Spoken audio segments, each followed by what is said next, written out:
할렐루야. 할렐루야. 예배 오신 여러분들 환영하고 축복합니다. 추우시죠? 요즘 날씨가 많이 춥습니다.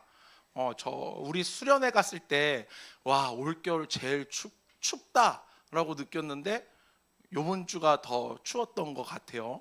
너무 추워요. 감기 조심하고요. 항상 나갈 때 따뜻하게 입고 다니시길 바랍니다. 이제 여기 청년들 중에 감기 걸리면 잘 안 낫는 청년들이 있을 거예요. 뭐 좀 뜨끔하시는 분들은 알아서 잘 조심해 주시길 바랍니다. 자, 우리가 대학교를 들어가기 전에 그러니까 수능을 보고 대학교를 들어갈 때 그 뭘 내야 되죠? 그 대학교에 지원서를 내야 돼요. 그 지원서에 뭘 아니 등록금 말고 그건 합격하고 나서지. 그 지원서를 낼 때 지원서에 뭘 써야 되는지 혹시 기억하세요? 맞아요. 자기소개서를 써야 돼요. 근데 이 자기소개서가요, 대학 안 썼어요? 진짜? 왜? 왜 안 쓰지? 어, 혹시 자소서 쓰신 분 대학교 들어갈 때? 진짜? 헐, 헐. 웅성웅성. 이건 충격인데? 이건 좀 충격인데? 자, 아무튼 이거 이제 썼어. 예전에는 썼어요. 자, 그러면 대학교를 졸업하면 여러분들은 또 언제 자소서를 쓰죠? 맞아요. 취업할 때 써야 돼요. 혹은 대학원을 가야 할 때, 내가 아직 공부에 뜻이 있다 하시는 분들은 이제 대학원을 가시는데, 대학원을 갈 때도 자소서를 써야 돼요. 자, 자소서가 뭘까? 자소서는요, 말 그대로 나를 다른 사람들에게 소개하는 글이에요. 저는 이제 사역자다 보니까 사역지를 옮길 때마다 이 자소서를 늘 써야 해요. 그러다 보니까 일정한 폼이 있어. 그리고 다른 교회로 넘어갈 때마다 자소서가 크게 변동되지 않아요. 바뀌지 않아. 근데 그러다가 내가 최근에 언제 자소서 때문에 머리를 심하게 막 이제 굴리고 인터넷에서 자소서 쓰는 방법 막 이런 것들을 다시 검색해 봤냐면, 21년도에 이제 언어 치료 때문에 대학원에 다시 들어가서 공부하려고 이제 자소서를 써야 되는데, 내가 여태까지 신학을 위해 썼던 자소서랑 일반 대학원에 들어가려고 쓰려고 하는 그 자소서의 폼이 완전 이제 달라서 유튜브에 자소서 잘 쓰는 방법 막 이렇게 찾아봤어요. 그래서 여러 사람들의 이제 이야기를 듣고 이렇게 자소서를 써야 되는구나 하고 막 자소서를 고쳤다가 수정했다가 막 이러면서 이제 넣었던 기억이 나요. 자소서는요, 말 그대로 나를 알지 못하는 사람에게 내가 어떤 사람입니다라고 나를 소개하는 것을 자기소개서라고 이야기를 해요. 근데 이 자기소개서는요, 우리가 대학교를 혹은 취업을 대학원을 가기 위해서만 쓰진 않아요. 그것을 우리가 이제 어떠한 폼에 맞춰서 쓰는 나를 소개하는 것을 자소서라고는 이야기는 하지만, 우리가 다른 누군가를 만날 때도요, 나를 소개를 합니다. 누굴까요? 자, 청년일까요? 아니면 됐어요. 자, 우리가 남녀가 처음 만난다든지 아니면 타인을 처음 만나는 자리에서도요, 나를 소개를 해요. 제 이름은 무엇이고요, 아무개고요, 저는 무엇을 좋아하고요, 취미는 어떤 것이고요, 이런 것들을 소개한단 말이에요. 나를 알지 못하기 때문에 그 사람에게 내가 어떠한 사람이다라고 소개하는 것이 자소서입니다. 자, 오늘 본문 말씀은요, 한 분의 자소서예요. 자기소개서예요. 그분은 오신 예수 그리스도, 그리고 다시 오실 예수님입니다. 히브리 기자는 오늘 본문 말씀을 예수님에 대해 이야기하고 있어요. 성경을 보면 사단은 끊임없이 이스라엘 백성들을 괴롭히고 어떻게 해서든 죄를 짓게 만듭니다. 사단이 끊임없이 이스라엘 백성들을 괴롭혔던 그 이유는 오실 예수님 때문에 그래요. 자, 특히 사단이 이스라엘 백성들에게 어떠한 죄를 짓게 했냐면 음란한 죄를 짓게 했어요. 그래서 이스라엘 백성들이 늘 하나님의 뜻을 떠나 사는 삶을 보면 그들은 늘 음란했고 음란한 죄를 지었고 늘 타락했어요. 왜 사단은 이스라엘 백성들을 끊임없이 그렇게 음란한 죄를 짓게 해야만 했을까? 그것은 하나님께서 이스라엘 백성들에게 아브라함의 후손이요 다윗의 자손으로 오실 메시아가 태어나지 못하게끔 하기 위해서예요. 자, 그런 사단의 끊임없는 유혹과 핍박과 그런 어떠한 그런 환경 속에서도 하나님의 말씀은 성취가 되셨습니다. 그래서 예수님께서는 2000년 전에 이 땅에 오시게 된 겁니다. 누구의 자손으로요? 다윗의 자손으로. 유다 지파에 속했고 다윗의 자손으로 이 땅에 오신 분이 바로 예수님이십니다. 자, 우리가 예수님을 칭할 때 다윗의 자손이라는 말을 사용해요. 근데 우리가 다윗의 자손이라고 말을 하면 누가 또 떠오를까요? 다윗의 자손 하면 솔로몬이 떠오르실 거예요. 근데 솔로몬은요, 다윗의 아들은 될 수 있어도 다윗의 자손은 될 수 없습니다. 자, 그러면 솔로몬의 아들 이름 혹시 아시는 분? 이런 즉각적인 반응. 르호보암. 그럼 르호보암은 다윗의 자손일까요? 르호보암도 다윗의 손자는 될 수 있어. 하지만 다윗의 자손은 될 수 없어요. 왜냐하면 이 다윗의 자손이라는 호칭은요, 오직 메시아에게만 허락된 호칭이기 때문에 그래요. 그래서 다윗의 그 유다 지파의 자손들이 모두 다 다윗의 자손들이 다 그 자녀들이나 그 후대가 다윗의 자손이라는 명칭으로 불리는 것이 아니에요. 오직 다윗의 자손은 예수 그리스도 메시아에게만 허락된 호칭입니다. 자, 오늘 우리는 이 히브리서 2장 14절로 18절을 보면서 예수님에 대해 세 가지 질문을 하려고 합니다. 첫 번째 질문은 예수님은 어떠한 분이신가? 두 번째 질문은 예수님께서는 어떠한 일을 하셨는가? 세 번째 질문은 부활하신 예수님께서는 무엇을 하시는가? 라는 질문을 차례차례 던져보고 알아보려고 합니다. 자, 그러면 첫 번째 질문, 예수님은 어떠한 분이신가? 예수님을 아는 자들은 크게 두 분류로 나뉩니다. 믿는 자들이 아니라 아는 자들이에요. 아는 자들을 두 분류로 나눌 수 있어요. 첫 번째는 예수님의 신성을 부인하고 철저히 사람으로서, 하나님의 선지자로서 혹은 성자로서 생각하는 사람들이 있습니다. 자, 이들은 하나님의 아들이라고 말을 하지 않아요. 예수님을 역사적으로 예수님이 이 땅에 오신 사건을 인정해요. 이스라엘 땅에 2000년 전에 예수께서 이 땅에 오신 것을 인정을 해. 그리고 그가 위대한 것도 인정을 해요. 그리고 그가 십자가에 죽은 것도 인정을 해. 하지만 뭘 인정하지 않느냐? 그의 부활하심, 즉 그의 신성은 인정하지 않아요. 그래서 세상 사람들이 예수님을 어떠한 카테고리로 묶죠?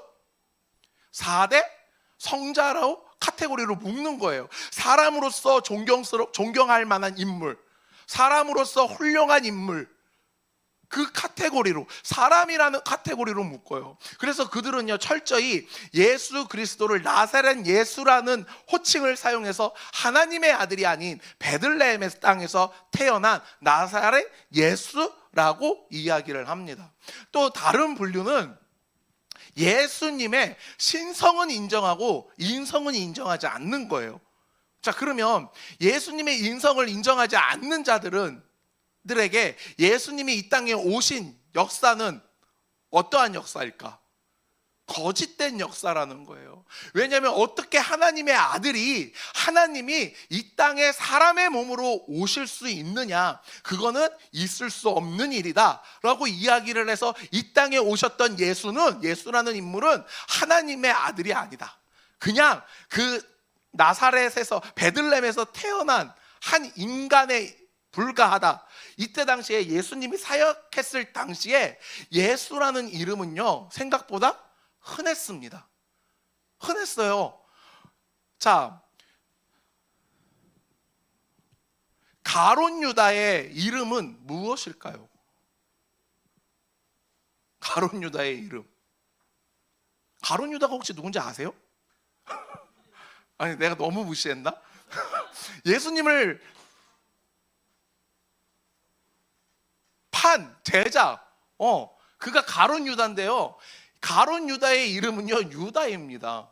가룟이라는 이름은요 지역 이름이에요. 그래서 그냥 유다라는 인물이 너무 많다 보니까 가룟에서 태어났고 자란 유다, 그래서 가룟 유다인 거예요. 그러면 예수님 앞에 또 형식 붙는 형식도 뭐 있었죠 아까? 나사렛 예수. 왜 예수님 앞에 나사렛이라는 네임이 붙었을까? 태어난 게 아니라 나사렛에서 자랐기 때문에 그래요. 그러니까 사람들은 나사렛에서 자랐다 보니까, 어렸을 때부터 예수님이 자라다 보니까 나사렛에서 태어난 줄 알았던 거야. 베들레헴에서 태어난 게 아니라. 그래서 예수라는 이름이 너무 많으니까 나사렛에서 태어나고 자란 사람이라고 해서 나사렛 예수라고 붙인 거예요. 자, 이렇듯 그냥 그런 많은 예수라는 이름 중에 한 사람일 뿐이지 하나님의 아들이 아니다 라고 이야기하는, 철저히 인성을 부인한 사람들, 두 가지로 나눌 수 있습니다. 그러면 우리가 믿는 예수님은 어떠한 분일까? 우리가 믿는 예수님은요 하나님이시며 사람입니다. 인성을 가지고 있고 신성 역시 가지고 계신 분이세요. 왜 인성과 신성을 동시에 가져야만 했을까? 왜? 하나님이 아니면 결코 우리의 죄를 사하실 수 없고, 인간이 아니면 십자가에 죽으실 수 없기 때문에 그래요. 그래서 예수께서 이 땅에 오실 때 어떻게 오셨죠? 동정녀 마리아를 통해서 이 땅에 오신 거예요. 그렇기 때문에 예수님께는요 죄가 있다 없다? 죄가 없다. 죄가 없으신 거예요. 동정녀 몸에서 태어났기 때문에 아담의 그 원죄를 가지고 태어나지 않으신 유일한 분이시라는 겁니다. 그래서 이사야서 9장 6절에서 7절은 이렇게 이야기를 하고 있어요. 다 같이 읽을게요. 시작. 이는 한 아기가 우리에게 낳고 한 아들을 우리에게 주신 바 되었는데 그의 어깨에는 정사를 메었고 그의 이름은 기묘자라 모사라 전능하신 하나님이라 영존하시는 아버지라 평강의 왕이라 할 것이니라. 그 정사와 평강의 더함이 무궁하며 또 다윗의 왕자와 그의 나라에 군림하여 그 나를 굳게 세우고 지금 이후로 영원히 정의와 공의로 그것을 보존하실 것이라. 만군의 여호와의 열심히 이를 이루시리라. 아멘. 한 아기가 우리에게서 낳고 한 아들을 우리에게 주신 바 되었는데 그 아들을 누구라고 이야기하고 있는 거예요? 전능하신 하나님이라고 이야기를 하고 있습니다. 요한일서 4장 2절부터 3절에는 이렇게 기록되어 있어요. 시작. 이로써 너희가 하나님의 영을 알지니 곧 예수 그리스도께서 육체로 오신 것을 시인하는 영마다 하나님께 속한 것이요 예수를 시인하지 아니하는 영마다 하나님께 속한 것이 아니니 이것이 곧 적 그리스도의 영이니라. 오리라 한 말을 너희가 들었거니와 지금 벌써 세상에 있느니라. 아멘. 하나님을 육체에 오신 이들을, 그리고 영이라고, 하나님께 속한 영이라고 시인하는 자마다 하나님께 속한 자라고 이야기를 합니다. 그러면 내가 예수님을 하나님이라고 시인하고 사람으로서 시인하는 자는 이미 누구한테 속한 거예요? 하나님께 속한 자라는 것입니다. 성경에 보면 분명하게 말씀하고 계세요. 예수님께서 하나님이시며 또한 인간의 몸으로 이 땅에 오셨다고 말하고 있습니다. 하나님의 아들이지만 신성한 몸으로서 인간의 죄값을 위해 죽으실 수 없기 때문에 동정녀 마리아를 통해 이 땅에 오신 분이 바로 예수 그리스도이십니다. 그래서 예수님이 누구냐? 라고 물어보시면 이렇게 대답하시면 됩니다. 신성과 인성을 가지고 계신 분이다. 하나님이시며 인간이시다 라고 대답을 하면 되는 겁니다. 자, 그러면 두 번째 질문. 예수님께서는 어떠한 일을 하셨는가? 하나님께서 예수님을 왜 사람의 몸으로 이 땅에 보내셨을까? 오늘 본문 말씀 10절을 함께 읽을게요. 시작. 그러므로 만물이 그를 위하여 또한 그로 말미암은 이가 많은 이끌어 영광에 들어가게 하시는 일에 그들의 구원의 창시자를 고난을 통하여 온전하게 하심이 합당하도다. 10절 말씀에 예수님을요 구원의 창시자라고 합니다. 창시자라는 말은 개척자를 말하는 거예요. 무엇에 대한 개척자입니까? 바로 구원에 대한 개척입니다. 또한 이 구원에 대한 개척은 고난을 통하여 온전하게 하신다고 합니다. 여기서 고난이란 우리가 생각하는 고생, 어떠한 힘듦을 말하는 것이 아닌 십자가의 죽으심을 말하고 있는 거예요. 구원의 길을 개척하기 위해서는 십자가의 죽음의 방식뿐이라고 분명하게 말하고 있습니다. 그래서 11절에 이렇게 기록되어 있어요. 다 같이 시작. 거룩하게 하시는 이와 거룩하게 함을 입은 자들이 다 한 근원에서 난지라. 그러므로 형제라 부르시기를 부끄러워하지 아니하고. 아멘. 여기서 거룩하게 하시는 이가 누굽니까? 거룩하게 하시는 이가 누구예요? 신 예수님이에요. 그리고 또한 거룩하게 함을 입은 자들은 음부의 건세에 매여 있는 죄인들, 즉 우리들을 말하고 있는 거예요. 그래서 성경에서는 거룩하게 하시는 이가 거룩하게 함을 입은 자들을 뭐라고 부른다고요? 형제라고 부르기를 부끄러워하지 않는다라고 이야기를 하는 겁니다. 매우 놀라운 일인 거예요. 우리가 예수와 형제가 되었기 때문에 하나님을 뭐라고 부를 수 있는 거예요? 예수님과 똑같은 아버지라고 고백할 수 있는 겁니다. 신이신 하나님께서 사람의 몸으로 이 땅에 내려오시는 일입니다. 이것을 우리는 성육신이라고 이야기를 해요. 이것이 그리스도께서 사람의 몸으로 이 땅에 오신 이유입니다. 자, 구약의 율법을 보면 거룩한 것이 부정한 것에 닿으면, 거룩한 게 부정한 것에 닿으면 이 거룩한 건 부정해질까요? 아니면 이 부정한 것이 거룩해질까요? 자, 다시. 거룩한 게 부정한 것에 닿았어. 부정한 것에 닿으면 거룩한 게 부정해질까? 아니면 부정한 게 거룩해질까?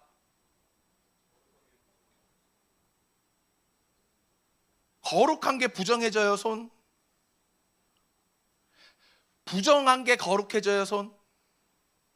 오케이. 자, 향수를 왜 뿌릴까요? 향수를? 향기가 좋게. 근데 원래 향수의 근원이 뭔지 아세요? 맞아요. 몸에 나는 악취를요, 그 향수로 덮으려고 개발된 게 향수예요. 하이힐은요? 바닥에 그 오물들을 피하려고 발명된 게, 발전된 게 하이힐이에요. 여러분들 혹시 3일 정도 안 씻어보신 분? 훌륭해. 며칠까지 안 씻어보셨어요? 3, 4일. 며칠? 그 정도. 어디? 몸 전체를? 요한 형제는? 양치.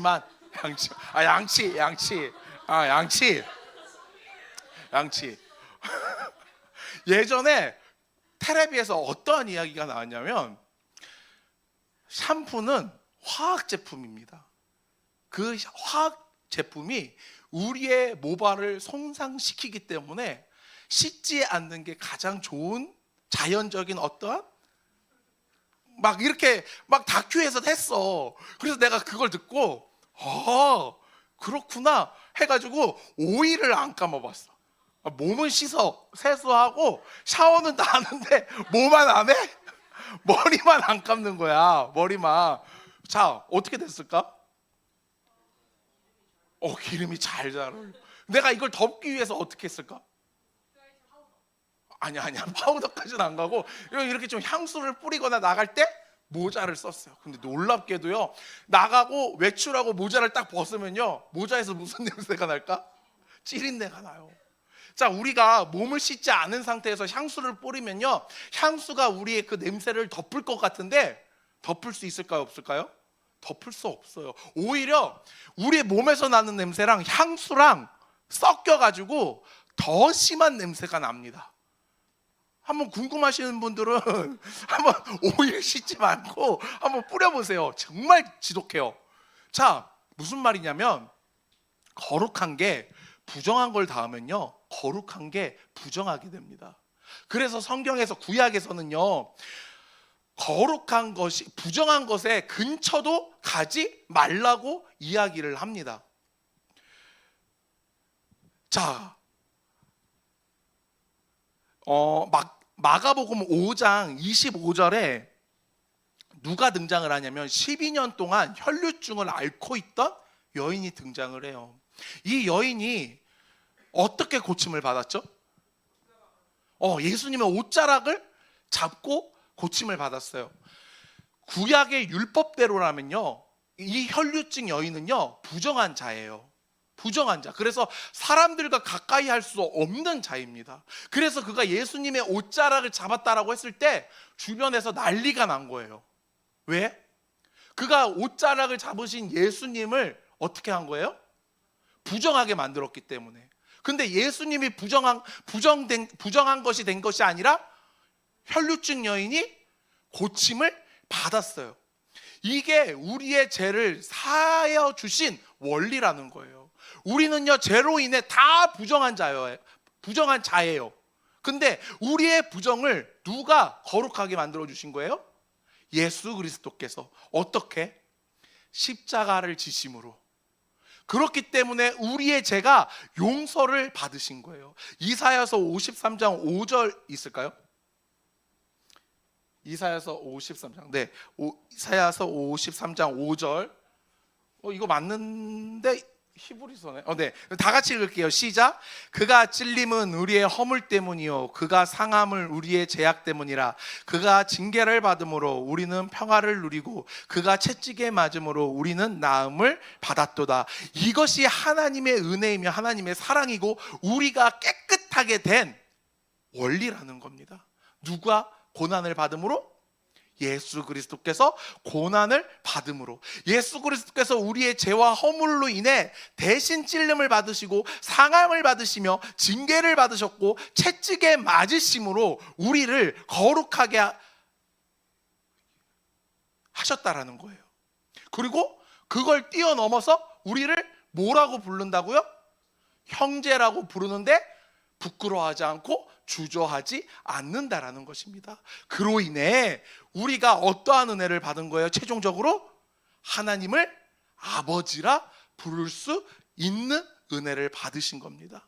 또한 예수님께서는 십자가의 죽으심으로 마귀를 멸하셨다라고 합니다. 여기서 멸하셨다라는 말은 완전한 소멸이 아닌 마귀의 권세를 무기력하게 빼앗았다라는 이야기예요. 사람은요, 누구나 죽음을 두려워합니다. 부와 명예를 가진 사람들, 아무것도 가지지 못한 사람들 할 것 없이 죽음을 막연하게 두려워해요. 죽음을 두려워하는 것은 사람으로서 사람의 본성을 가지고 있는 자로서 당연한 겁니다. 죽음이 왜 생기게 되었습니까? 아담의 죄로 인해 사람은 누구나 죽을 수밖에 없게 되었어요. 그렇기 때문에 사람은 죄의 결과로 받은 죽음, 그리고 죽음 이후에 있을 고난으로 인해 본능적으로 죽음을 두려워해요. 누구도 해결해 줄 수 없기 때문에. 하지만 하나님께서 이 땅에 아들을 보내주시고 아들은 아버지의 말씀에 순종함으로 이 땅에 오시어 십자가의 죽으심으로 인해서 자신의 죽으심을 내어주고 자신의 생명을 내어줌으로 우리의 죄의 결과를 사슬로부터 끊어주셨다라는 거예요. 그렇기 때문에 우리 그리스도인들은 죽음을 두려워하지 않는 거예요. 왜? 죽음 이후에 무엇이 있기 때문에? 천국이 있기 때문에. 하늘을 바라보며 하늘의 것을, 하늘의 소망을 품게 되다 보니 죽음을 두려워하지 않는 거예요. 물론 두려워하지 않는 것과 죽음으로 인해 생기는 그런 안타까운 이별로 인한 슬픔은 다른 겁니다. 다른 거예요. 자, 그로 인해 우리는 죽음으로부터 자유로워질 수 있는 상태에 놓여져 있게 되었습니다. 자, 그러면 예수님께서 우리를 죄에서 죽음의 건세에서 풀어주시고 우리를 거룩하게 하셨어요. 그러면 자, 예수님이 죽으시고 며칠 만에 부활하셨죠? 3일 만에 부활하셨어요. 그리고 부활하시고 바로 하늘로 올라가시지 않으셨어요. 며칠 동안 이 땅에 계셨을까요? 며칠 동안? 40일. 역시 중등부랑 달러. 40일 동안요 이 땅에 사역을 하셨어요. 그리고 승천하셨어요. 그러면 예수님의 모든 사역은 끝나셨을까? 끝나셨을까? 그러면 예수님은 뭐 하고 계실까? 천국에서? 주무실까? 아니면 팝콘을 먹으면서 우리가 뭘 하시는지 구경하고 계실까? 넷플을 보거나 뭘 하고 계실까? 예수님의 사역은 지금도 현재 진행형으로 진행이 되고 있어요. 예수님께서 십자가에 죽으시고 사흘 만에 부활하시고 다시 오실 때까지 무엇 하시냐면 우리를 위해서 천국에서 중보 기도하고 계시다라는 거예요. 자, 중보 기도가 뭐죠? 다른 사람을 위한 기도를 중보 기도라고 해요. 그래서 우리가 지수자매가 나한테 기도를 부탁했어. 그러면 우리 이렇게 이야기를 해요. 우리 같이 기도합시다. 중보 기도합시다 라고 이야기를 하는데, 중보 기도라는 말은요 엄연히 우리가 사용하는 단어는 아니에요. 중보 기도를 할 수 있는 분은요 오직 우리의 중보자 대신 예수 그리스도 한 분뿐이에요. 그럼 우리는 어떻게 표현해야 될까? 그렇죠, 도고 기도라고 표현을 해야 돼요. 도고 기도. 이거 제가 다음 주에 다시 물어볼 거예요. 도고 기도가 뭔지. 혹은 합심 기도라고 하면 돼요. 합심 기도. 자, 아무튼 중보자 되시는 예수 그리스도께서 하늘에 계셔 지금도 나를 위해 기도해 주고 계시다라는 겁니다. 무엇을 위해 기도하고 계세요? 우리가 시험에 빠지지 않게, 우리가 고난 당하지 않게. 예수님도 우리가 당하실 그 고난을 아시는 거예요. 자, 오늘 본문 말씀 18절을 다 같이 읽을게요. 18절을 여기 안 뜰 거예요. 뜨나? 떴다. 자, 다 같이 읽을게요. 시작. 그가 시험을 받아 고난을 당하셨은즉 시험 받는 자들을 능히 도우실 수 있느니라. 아멘. 예수님께서는 이미 우리를 위해 당신이 먼저 시험을, 고난을 받으셨습니다. 자, 상담자가 상담사에게 가서 상담을 하면 상담자가 가장 먼저 하는 일이 뭔지 아세요? 내 남자에게 뭐라고 이야기를 할까? 뭐라고 이야기를 할까요? 문제를 지적할까? 당신이 그러니까 그런 문제가 생긴 거야. 문제를 지적해주고 해답을 제시할까요? 이야기를 듣고 뭘 해줄까? 공감을 해줘요. 공감을 해주는 게 가장 1순위예요. 무엇에 대한 공감? 그 사람이 겪었던 고통과 고난에 대한 공감이에요. 자, 근데 이 공감은요 실질적으로 아무리 공감을 해주려고 한들 내가 당해보지 않으면요 그 사람의 고통을 알 수 있어요, 없어요? 알 수 없어요. 제가 초등학교 6학년 때 6학년 겨울방학 되기 4주 전에, 정확히 기억하는데 4주 전에 살던 집에서 쫓겨났었어요. 그래서 가족들이요 다 뿔뿔이 흩어진 경험이 있어요. 그래서 저는 어떻게 생활을 했냐면 4주 동안, 방학하기에 4주가 남았기 때문에 친구 집을 전전했어요. 한 주는 이 친구 집, 한 주는 저 친구 집, 한 주는 저 친구 집. 그리고 토요일 날 안산에 계시는 할머니 집으로 왔다가 월요일 날 다시 짐 싸들고 친구 집으로 가가지고 토요일까지 살다가 저녁에 아버지가 데리러 오시거나 이런 생활을 했어요. 자, 이걸 누가 나한테 그 이야기를 듣고 되게 슬펐겠다, 힘들었겠어요, 이렇게 해주는 거랑 그런 상황을 겪었던 사람이 나의 그 상황을 공감해 주는 거랑 어떤 게 더 나한테 위로가 될까? 그렇죠. 그 상황을 겪어봤던 사람이 위로해 주는 게 더 공감이 될 거예요. 공감이 될 거예요. 나 아직도 기억나는데 그날 저녁에 엄마가 나한테 카레를 해준다고 해가지고 고기를 좀 사오라고 했어. 카레 고기를. 그래서 그 카레용 고기를 사서 집으로 왔더니 집주인이 우리 집을 막 난장판으로 만들어가지고 당장 나가라고 난리를 친 거예요. 그래서 그 다음날 바로 쫓겨났어요. 그럼 내가 지금 카레를 먹을까 못 먹을까? 난 카레 너무 좋아해. 그런 거에 굴하지 않아요. 그런 게 내 트라우마가 될 수 없어. 카레는 맛있거든. 자, 예수님께서요 이미 고난을 당하셨어요. 여러분들이 여태까지 겪었던 육체의 고난 중에 십자가를 찔림 혹은 등에 채찍을 맞음으로 살가죽이 뜯어지는 고통을 보다 더 심한 고통을 당해 본 적이 있으신 분? 없네? 아니면 사람의 어떠한 비방과 핍박과 침뱉음, 그런 모욕을 당해 본 적이 있으신 분? 없네? 그러면 그런 것들을 당한 예수님께서 여러분들을 어떻게 해주신대요? 위로해 주시고 공감해 주시고 나를 위해 기도해 주시고 계시다라는 거예요. 지금도. 그렇기 때문에 내가 어렵고 힘들고 좌절해 있을 때 누구에게 기도를 해야 하는 거예요? 예수 그리스도를 향해. 그 예수 그리스도께 기도할 때 우리를 어떻게 해주신다고?